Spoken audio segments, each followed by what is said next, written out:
Sandhya. I'm back with another chapter. Dear children, in chapter 1, you have learned that the divisions of power among different levels of government is one of the major forms of power sharing in modern democracies. In this chapter, you will understand the theory and practice of federalism in India. Towards the end of the chapter, you will know about the local government, a new and third type of Indian federalism. This session will provide a clear insight into the chapter and all the important concepts. Today, we will continue with political life of class 10 and the chapter which we will discuss is federalism. Dear children, civics is an important subject of social science which emphasizes on the basic rights and duties of a nation. Dear children, learning about the subject will give you an idea on how the government actually functions. So, it is important to study all these fundamental in details. Let us move on to the topic. Learning the fundamentals is important and will help you to understand the Constitution of India. If you have studied our Constitution carefully, you will see it calls India a union of states. This statement is what gives our country a federal structure. Let us learn more about federalism and why we call India a federal country. Let us discuss about what is federalism. Federalism is a system of government in which the power is divided between a central authority and various constituent units of the country. Dear children, federalism is a system of government in which power is divided between a central authority and various constituent units of the country. Then, a federalization has two levels of government. Both these levels of governments enjoy their power independent of the other. One is the government for the entire country that is usually responsible for a few subjects of common national interest, and governments at the level of provinces or states that look after much of the day-to-day administrating of their states. Dear children, federalism is compound mode of two governments. That is, in one system, there will be a mixture of two governments, state government with central government. In India, we can describe federalism as a distribution of authority around local, national, and state governments. This is similar to Canadian model of political organization. Dear children, federalism is at its core a system where the dual machinery of government functions. Then, generally, under federalism, there are two levels of government. One is three or two levels of government, and one is a central authority which looks after the major affairs of the country. The other is after the day-to-day functioning and activities of their particular region. For example, our Indian constitution says that India too is a federal country. As you know, we have two levels of parliament, at center, the union government, and at state level, we have the individual state government. Difference between unitary system and federal system. Dear children, unitary system and federal system. Dear children, whether it comes to unitary system, there is only one level of government. And in federal system, there are two or more levels of governments. Whether it comes to the unitary system, sub-units are subordinate to the central government, and the central government can pass on order to the provincial or local government. Then the federal system, the central government cannot order the state government to do something. And here the central government is supreme and the administrative divisions exercise only power that the central government has delegated to them. And not only these, their power may be broad-ended and narrowed by the central government. When it comes to state government has powers of its own for which it is not answerable to the central government. Let us discuss about key features of federalism. There are two or more levels of government and different types of government govern the same citizens, but each there has its own jurisdiction in the specific matters of legislation, taxation and administration. Dear children, some of the key features of federalism. Now we will discuss a few. Dear children, there are two or more levels of government and different types of government govern the some citizens, but each there has its own jurisdiction in specific matters of legislation, taxation and administration. Children, the existence and authority of the each tier of government is constitutionally guaranteed. Then the fundamental provisions of the constitution cannot be unitarily changed by one level of government. Such changes require the consent of both the levels of government. Then courts have the power to interpret the constitution and the powers of different levels of government. Then sources of revenue for each level of government are clearly specified to ensure its financial autonomy. Dear children, the federal system has dual objectives. One is to safeguard and promote the unity of the country. Then other one, accommodate regional diversity. Dear children, let us discuss about different routes through which federation can be formed.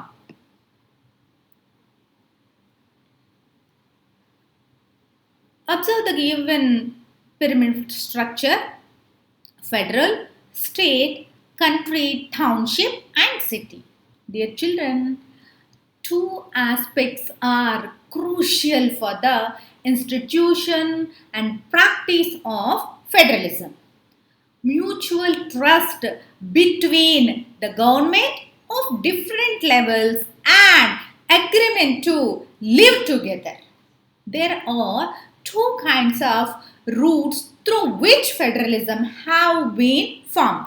Then, dear children, the first route involves independent states coming together on their own to form a bigger unit.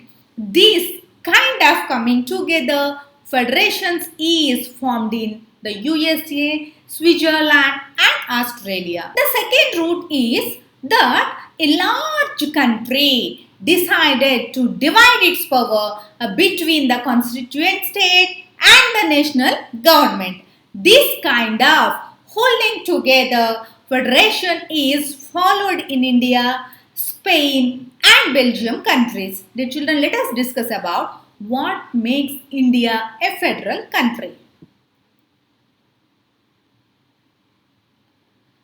Union list and state list and concurrent list. Dear children, all these features of the federal system apply to the provisions of the Indian Constitution.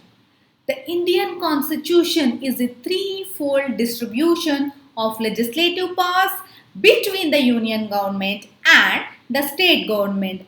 Then the three lists are, one is union list and state list and concurrent list. Let us discuss deeply in these things. Dear children, union list, it includes subjects of national importance such as the defense of the country, foreign affairs, banking, communication and currency.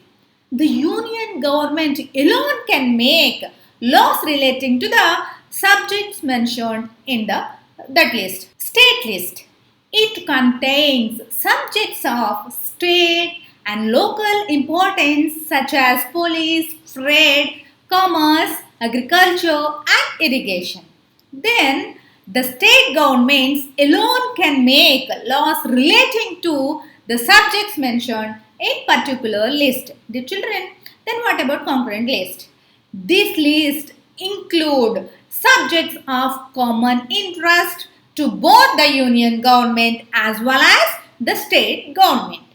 This list includes education, forest, trade union, marriage, adoption and succession. Dear children, both the union as well as the state governments can make laws on the subjects mentioned in this particular list. In their laws conflicts with each other, the law made by the union government will be considered only. Dear children, let us discuss about how is federalism practiced. Constitutional provinces are necessary for the success of federalism, but these are not sufficient. The real success of federalism in India can be attributed to the nature of democracy politics in our country. Dear children, the real success of federalism in India is attributed to its nature of democratic politics. Dear children, have a look at some of the major ways in which federalism is practiced in India. Let us discuss about linguistic states.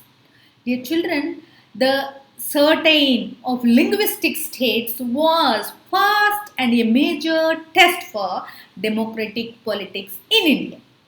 From 1947 to 2017, many old states have vanished and many new states have been created. As you know this, areas, boundaries and names of the states have been changed. Some states have been formed of the people who speak the same language and these states are known as linguistic states. Let us discuss about language policy. The second test of Indian Federation is a language policy. Our constitution did not give the status of national language to any one language. Hindi was identified as the official language. Dear children, a second test for Indian Federation is the language policy. Hindi was identified as the official language, but besides Hindi, there are 21 other languages recognized as scheduled languages by the Constitution. Dear children, states too have their own official languages and government can work, take places in the official language of the concerned state. Let us discuss about center-state relations.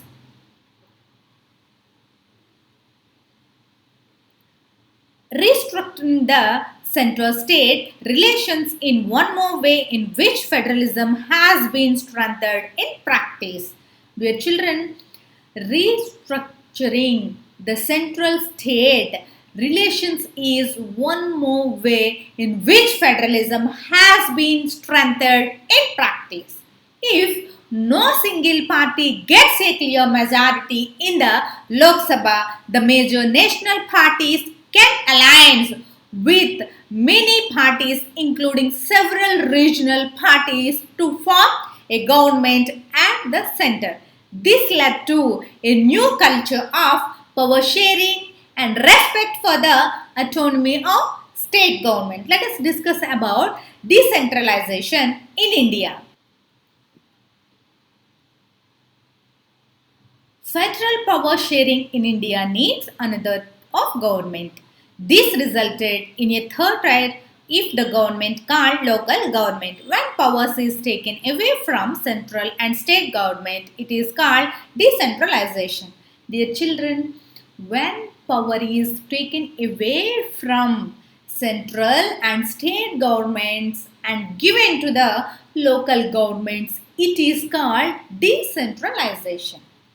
The basic idea behind decentralization is that there are a large number of problems and issues which are best settled to the local level. The children, local people can also directly participate in the decision making. Not only this, a major steps towards decentralization was taken in 1992. The constitution was amended to make the third tier of democracy more powerful and effective.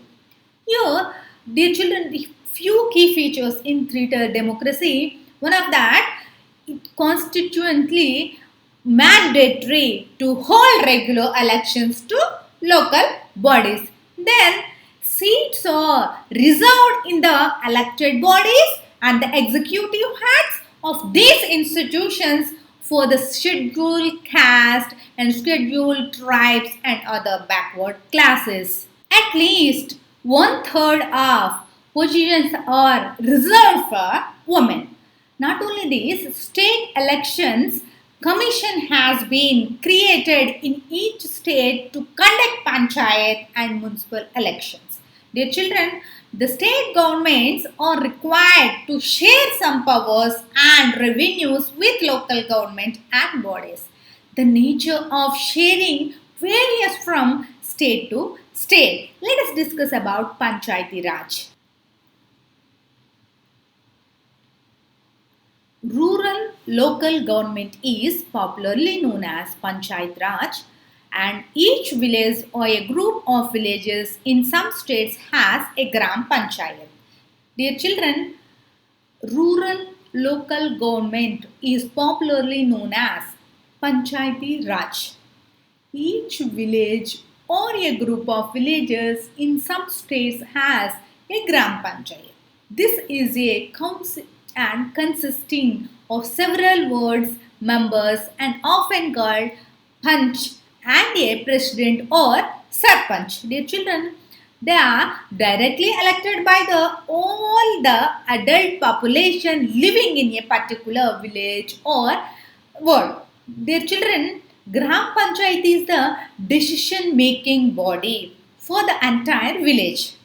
The Panchayat works under the overall supervision of the Gram Sabha. All the voters in the village are its members. It has to meet at least twice or thrice in a year to approve the annual budget of the Gram Panchayat and to review the performance of the Gram Panchayat. Dear children, when Gram Panchayat are grouped together, they form a Panchayat Samiti or block or mandal. The members of Panchayat Samiti representative are elected by all the Panchayat members in that area. All the Panchayat Samitis or mandals in a district together constitute the Jilla or district Parshad. Your children, members of the Lok Sabha, MLA of the district, some other officials of the other district level bodies or the members of Jilla Parshads. Let us discuss about municipalities. As Gram Panchayat is for rural areas, similarly, we have municipalities for urban areas. Big cities are constituted into municipal corporations. Dear children, as we discussed previous classes, this thing. Now, as Gram Panchayat is for rural areas, similarly, we have municipalities for urban areas. Big cities are constituted into municipal corporations. Both municipalities and municipal corporations are controlled by elected bodies consisting of people's representatives. Then the municipal chairperson is the political head of the municipality. Dear children, in a municipality corporation, such an office is called the mayor. Then this new system of local government is the largest experiment in democracy conducted anywhere in the world. Then constitutional status for local government has helped to deepen democracy in our country. It has also increased women's representation and voice in a democracy. Now, the question arises, India is a federal country or not? Dear children, India is a federal country. But not once in the constitution is the word federation ever mentioned.